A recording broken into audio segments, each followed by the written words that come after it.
For many people, Yu-Gi-Oh was a large part of their childhood, from the TV series to showing off cards on the playground or maybe even throwing down with your mates. I am one of those people. All the way to Ancient Prophecy, I played the game as often as I could with incredible decks like Junk Warrior Turbo. However, I never got to play competitively. Probably for the best that my Mega Rock Stun deck never hit a regionals, but in recent years, I've had a chance to play with some incredible people in the Android Netrunner, rest in peace, and Magic the Gathering communities. But it's time to clean off the rose-tinted glasses and use what I've learned from the other games to dive into competitive Yu-Gi-Oh!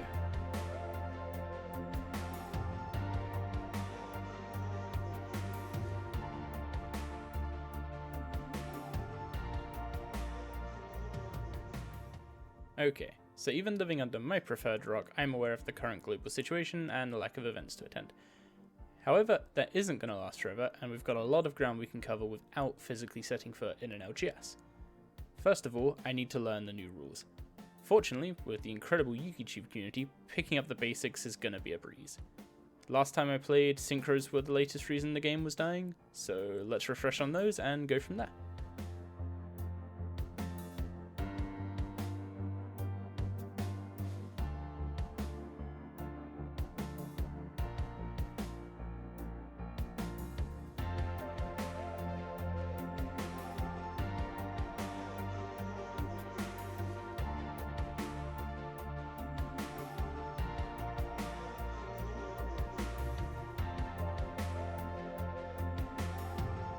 Link monsters reside in the extra deck, where once the proper conditions are met, they can be special summoned to the field. With monsters comes the introduction of the extra monster zones. Previously, you were able to freely special summon monsters from the extra.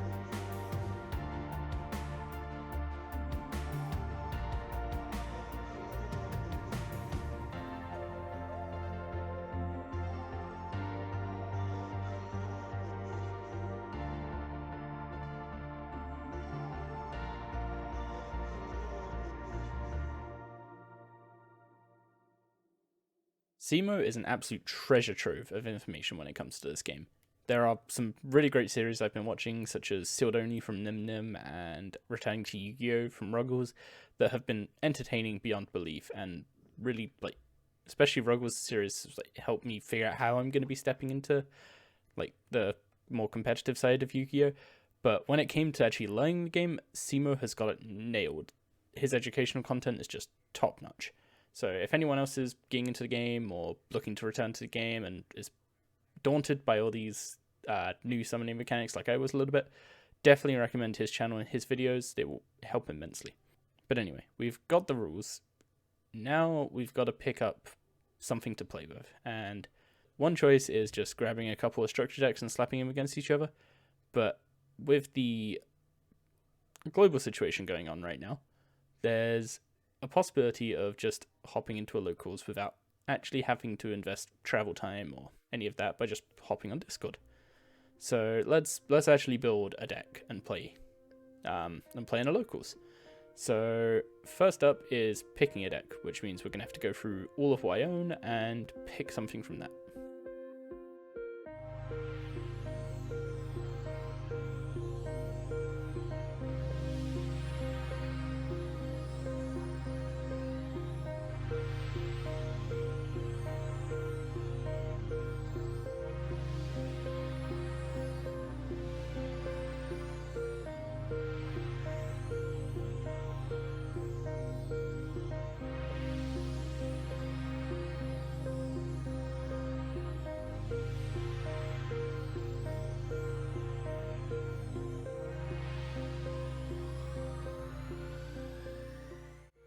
Okay, so you just saw basically a collection of what I own, which is a load of structure decks, those legendary deck boxes, both heroes and dragons, and then Jewel Devastator.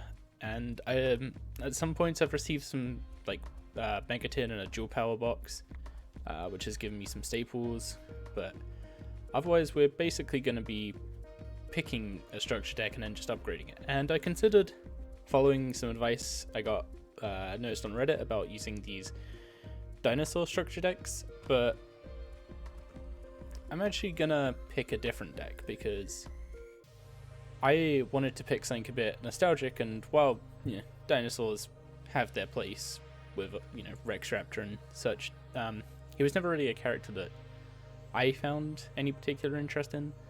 I never played dinosaurs before, and yeah, so I might keep these as like for when I've actually got more comfortable with the game, maybe like try a sealed only run or something, but for now they're going to be sitting by the wayside. So I did actually want to play something quite nostalgic though, and I looked up everything from Crystal Beasts to Black Wings to Blue Eyes and Dark Magician, and apart from Crystal Beast, which basically turned nothing up, most of them just seem to be casual decks now. And there was one that appears to be what's called a rogue deck, and it's not particularly a top tier deck, but it stood out to me because it's a deck that's constantly keeps being brought up. And sure, I could go for a tier 1 deck like Eldritch is one of them, which is quite trap based. That did interest me a bit because trap based gameplay is something quite nostalgic. But the current tier 1 decks, with the way Konami seems to handle their ban lists, might not stay tier 1, and there is an upcoming ban list. So I'm not going to jump into a tier 1 deck and get it banned out from under me, or have it only last a few months because it cycles out being tier 1 and I didn't particularly enjoy it. So those have been my criteria for picking a deck. Something nostalgic and something that sticks around. And I'm actually guessing quite a few people could probably guess what I'm going to pick, and I'm just going to get right out of it. It's heroes, and they do not seem to disappear from the conversation. There's deck lists on YouTube of people who are winning locals with it. There's deck lists from like Team Samurai X1, just constantly people talking about it, and I absolutely love that. It's a deck that's super nostalgic to me. It's a deck that's not tier 1, so it's not going to get banned out when this upcoming ban list comes in, and it's a deck that seems to constantly be in conversation, which means it's got to be doing something right. Now, picking up heroes is a bit expensive, and I'm going to be making some budgetary adjustments, and I haven't fully realized what those are going to be, but I think the core of the deck is quite solid. There's not much room for it to change, so it's probably not going to be there, but I'm going to get to editing a list and come back to you. Okay, so here's our first deck list. It's basically Omni Heroes minus the Evil Hero package, because that package costs 120 quid. I'm just going to some locals so I can live without the Evil Heroes. Also, it based on the Legendary Duelist, I think it's Legendary Duelist series, the sets 5 and 6 are looking to be coming up for a reprint in the next season, which includes Malicious Bane and a Dusted Gold. If those get reprinted this year, their price should come right down and I should be able to pick them up for a reasonable price. If it doesn't, their price may actually just go up, but I'm putting my chips on there being that Season 3 Legendary Duelists set come out, and if it doesn't, then oof. But yeah, so this is basically Omni Heroes minus the Evil Hero package. I have most of it, I just need to get on eBay and order some cards.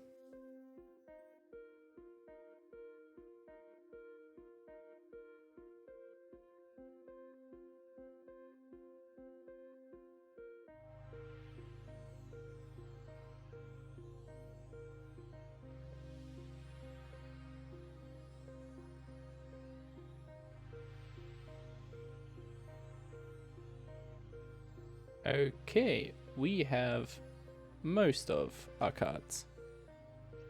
So we have the full side deck and the full extra deck, but unfortunately this deck is only 38 cards. Now, this was the point where I was hoping to tell you guys that we're going to be entering a locals tonight, and that it's a locals pretty close to me, so a good chance to make some friends and network. Unfortunately, that was yesterday, and and the cards still haven't arrived today, which is basically Royal Mail being Royal Mail. Now, the cards we're missing are basically a couple of the one-of elemental heroes. We're missing a Liquid Soldier and an Honest News. Now, I trust the sender that sent them because it's the same person who sold me these Increase in Ferris, and they sold these for a pretty good price, 17 quid a Ferris and 12 quid an Increase. And they seemed perfectly legit. And they sold me the Liquid Soldier after I had a talk with them afterwards, and they offered those two cards to me for another reasonable price. So all pretty good there. The unfortunate thing is that Royal Mail is Royal Mail, and 1 to 3 days can turn into 1 to 2 weeks, depending on, well, even in the best of scenarios, you can get pretty poor delivery service with Royal Mail, just on an off chance. So we might not be getting those cards for a while, which means our contingency plan is there's another locals on Monday at my old LGS from back when I was at university, and I know a few people there, so playing there shouldn't be much of a problem. I did want to make some contacts that are actually close, so that when the whole global situation does come to an end, I have people that at the locals that I'm then going to who I actually know. So that's going to put a delay on that, but maybe just by 1 week. We shall see. However, not having a full deck does pose a problem for playing, so hopefully with 2 more days, Romel will get those cards to us and we can play on Monday. Until then, because I don't want it to come to Monday, the cards get delivered, I'm working all day, and then I go and join a tournament never having played the deck. I don't want to get to that point, and the best way it seems to learn this deck is actually going to be through something called test hands. Now, this is quite a combo-based deck. There's very specific combos that you want to execute correctly to end on specific end boards, and learning those is going to be key to success. So I'm going to proxy up an Honest Neos and a Liquid Soldier and start off with some test hands.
It's Monday, there's locals tonight, and we're gonna be playing it.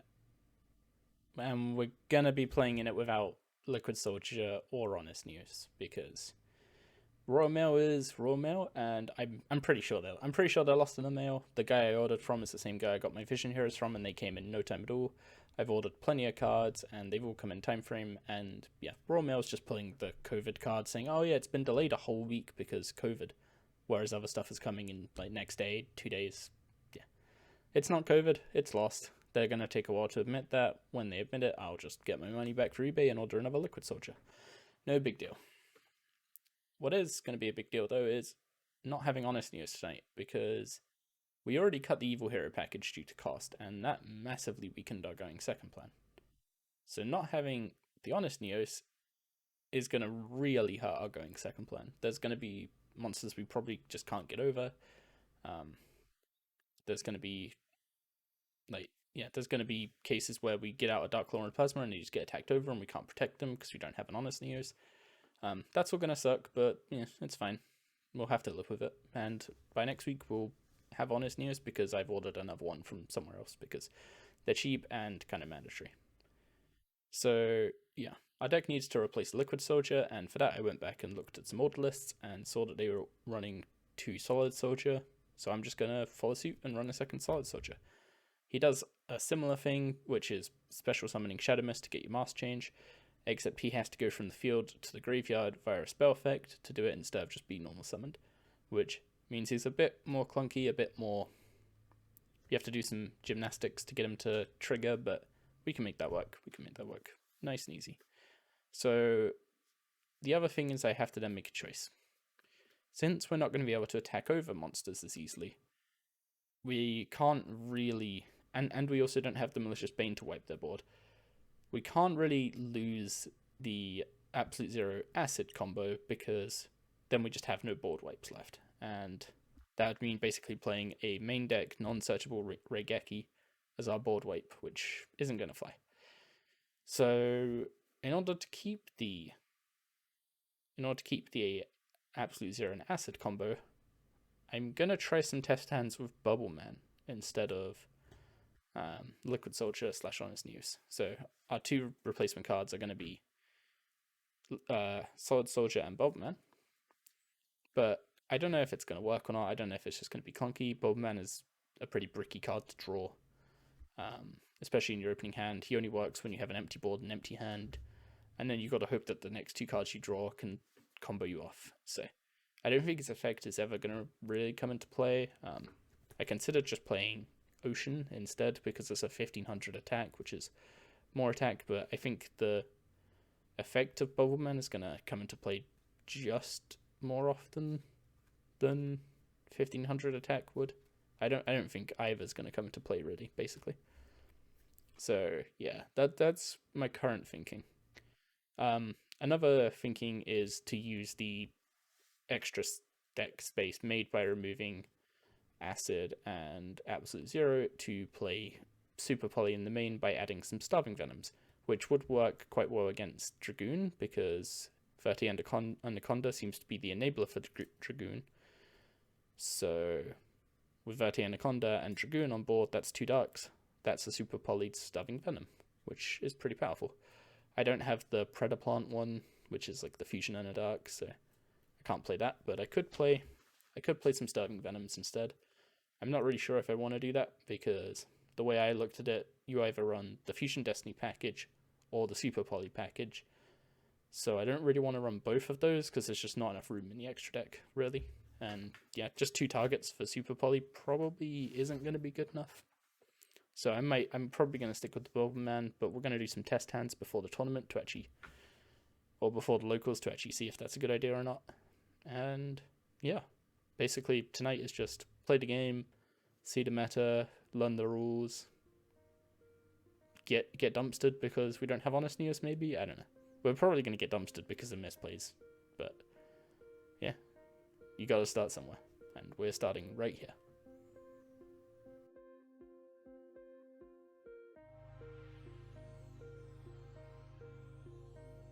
Okay, so we just got back from our first locals, We played without Liquid Soldier, we played without Honest Neos, and honestly it went way better than I could have expected. So I'm gonna just cut straight to going through the matchups and what I can remember of the games. I had to use OBS virtual camera to actually use my webcam properly in Discord because of some Zoom issues I had. So I wasn't able to record the games, so this is going entirely off of memory, but I'll try my best. Okay, so our first round was versus Cyber Dragons, and game 1 we lost a die roll and went second. They ended up setting up their board with Red Eye's Dark Dragoon and Cyber Dragon Infinity with a single back row. We opened up our turn with Dark Ruler no more. We went to go for a Dread Decimator, Sunrise and Trinity board, and when we opened Stratos to search the Fairest, binning a Dino Tag to summon Fairest, putting increase in spell and trap card zone, we then got Cybernetic Overflowed for free, wiping my entire board. Our remaining hand was 2 Mask Changes, but since Overflow picks targets at Resolution, there wasn't really a way out of that. So, on to game 2 we went, where we went second again.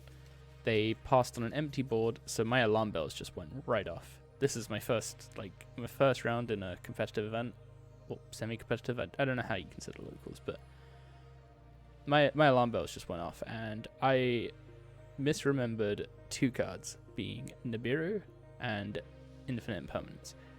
I thought Nibiru required an empty board, so my Nibiru alarms were going way off.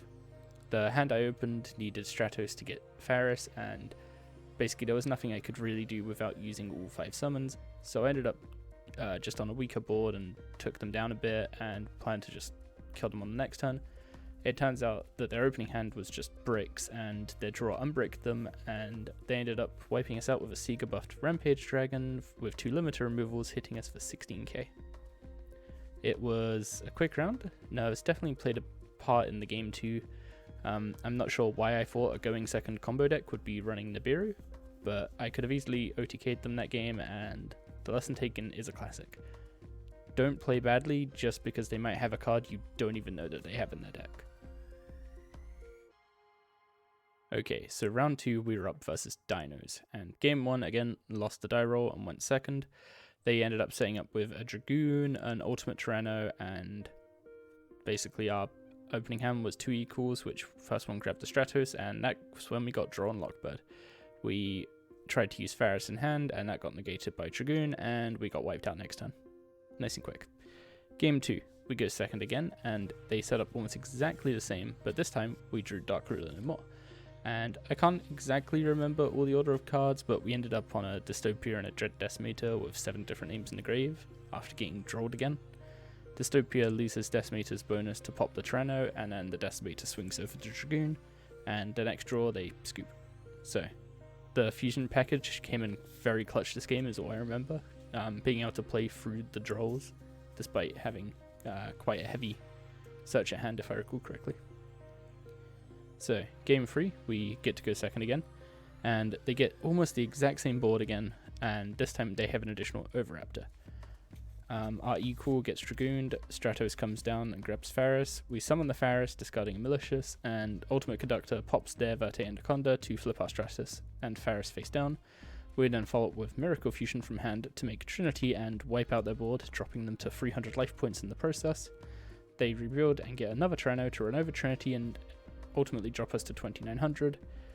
We top deck Fusion Destiny, but first use our Monster Reborn to revive Trinity, as they've only got 300 life points and a weaker monster on board. That would have been game, but Conductor gets to activate to flip it down again. We then Fusion Destiny for Dystopia and win the match. This one felt like a really great round to win. We kept going through Dragoons and draws, and we really had to get creative with the cards we have to win. And this is just something we just didn't get from the test hands. I was never locked out of searching in the test hands, and this just really made me appreciate the Destiny Hero package because it came through big time. Our round 3 was against Dragon Link. Game 1 they got to go first, they full comboed and we had no hand traps. We failed to play through Spheres, Savage, etc, so we just go to game 2.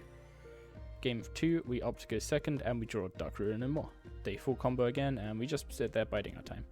Dark Ruler no more on our opening turn, followed by a Solid Soldier with Stratos to search a Faris, which prompts a sphere sack to special summon Amorphage, Goliath, and lock us out of the extra deck.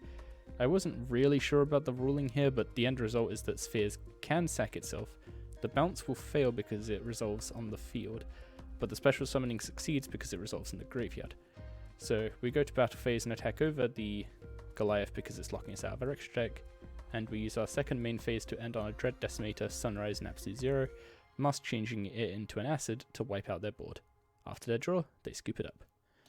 Game 3, we have the clunkiest hand of the day. We opted to go first, but the hand has Dark Ruler no more, Ash, a Faris, an E-Call, and a Poly.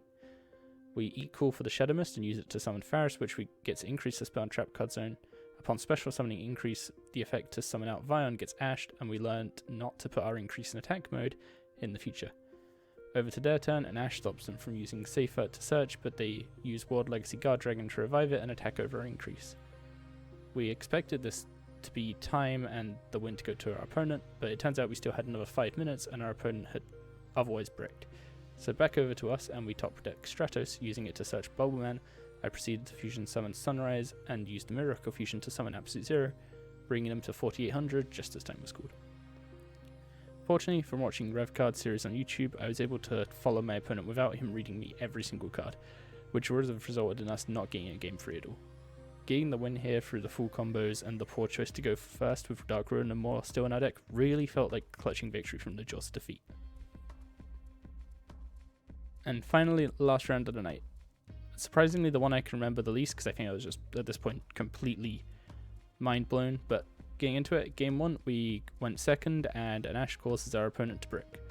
We follow up with an OTK of Sunrise, Absolute Zero, Vion, and Dread Decimator with 7 names in the grave, and it felt good to finally get off a full combo. Game 2 we went second again, and our opponent got through an Ash to make a board of Dark Rebellion, Rusty, and Levier. We hit it with a Dark Ruler no more to stop the Rusty popping anything and open Stratos searching Faris. On resolution of this, Rebellion was ranked up into Requiem, which proceeded to stop our Faris, Malicious, and leave us with a Mask Change and Shadow Mist in hand. So we pass and got the floor wiped with us. Game 3 we tried to go first, and I wanted to either make Dark Claw under 5 summons, or go for Dark Claw and Plasma, both of which I think were doable with our hand of Plasma, Faris, Lancia, Fusion Destiny, and Dark Ruler no more, which I forgot to side out the last copy of and drew. Oops. Except that we didn't have the Liquid Soldier to special summon Shadow Mist for the Mask Change. So change of plans, and we opted to go for a Dystopia Plasma board and got Nibiru'd. Our opponent easily popped the token and OTK'd us. So even though I knew to side out the Dark Rulers, I failed to side out all 3 by mistake. Nibiru really hurt, but without Liquid Soldier to allow us to use Fusion Destiny for a 4-summon Dark Claw, we really have no way to play around it. So we went for the best lane we had and got rocked. Okay, so wrapping up the event, we went 2-2 and we learned a lot.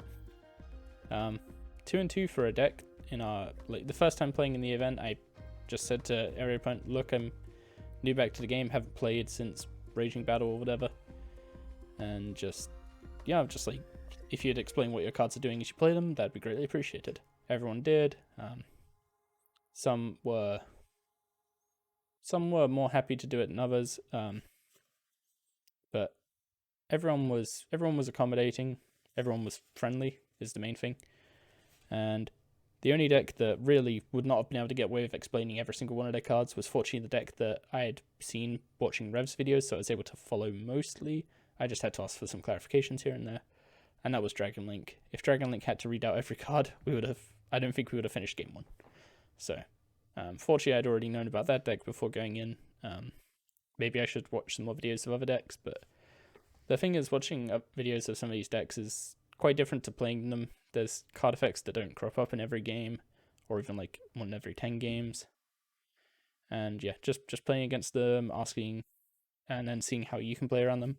Playing around stuff like Dragoon has given me a real appreciation for Dark Ruler no more. That's not coming out of my deck anytime soon.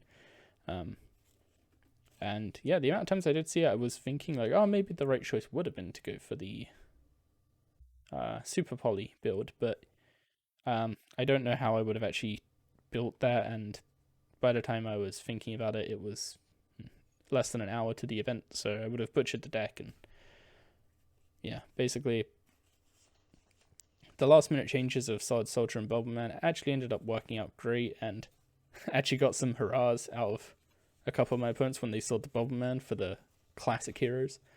But yeah, ultimately it was really well done for a deck that, is not finished.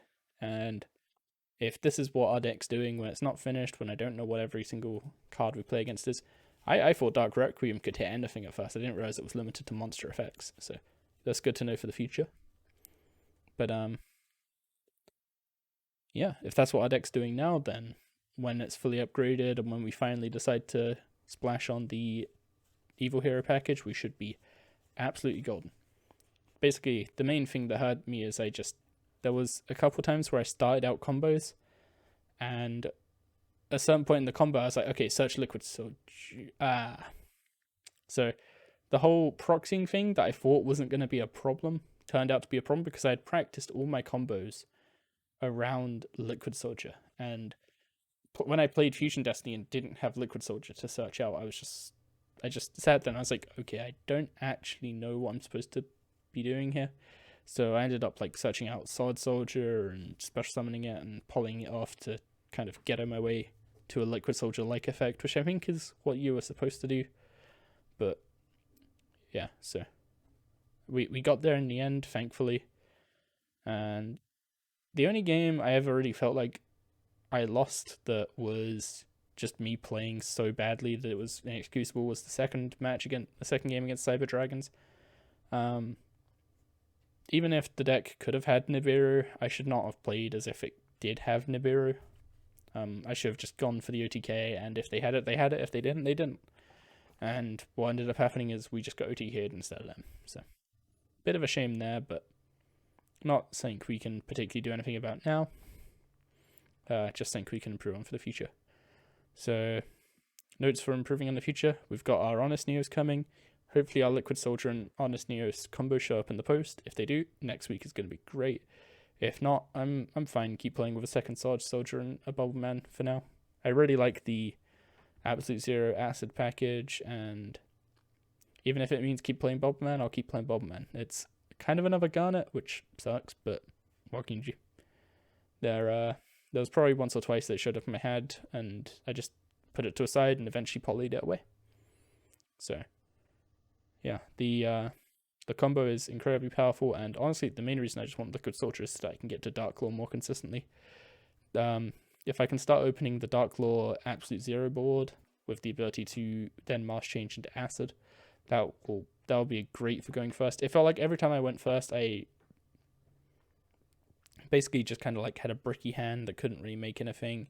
I don't think I ever managed to make Dark Claw going first, and the one time I went to go for a Dystopia Plasma board, which would have been quite powerful, I ended up just getting Nibiru'd, so going first definitely didn't work out that much today, and I feel like, especially considering every other deck's kind of building to go first, we should just really play on that and just build to go second, which does mean getting Liquid Soldier, which does mean getting the Honest Neos, and it will ultimately mean getting the Evil Hero package, but for now, I'm content just sitting on it and waiting to see if the Season 3 Legendary Jewels collection comes out. And if it doesn't, my bank account's going to be really sorry, but I'll have had a couple paydays by then, so, swings and roundabouts. Anyway, thank you all very much for watching this video, and I hope to see you in the next episode.